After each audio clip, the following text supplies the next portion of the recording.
Welcome to Guide Guru. We hope this video helps. In this video, I will show how to make steak rice. Start by choosing a tender steak and rinsing rice while ingredients are assembled.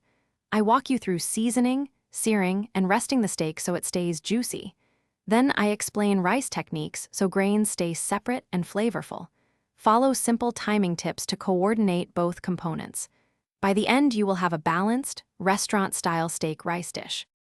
Begin steak prep by patting the meat dry and seasoning liberally with salt and pepper. Let the steak rest at room temperature so it cooks more evenly and sears better. While it rests, trim excess fat but keep enough for flavor and juiciness. I show you simple scoring and seasoning tips that maximize crust without drying the interior. These small steps make a big flavor difference in your final dish.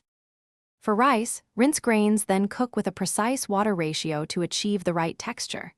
Start rice before searing the steak so timing aligns and both finish warm. Sear the steak in a hot pan for a caramelized crust and finish gently in the oven if thicker than 1 inch. After cooking, rest the steak to retain juices, then slice against the grain and serve over the rice. Thanks for watching.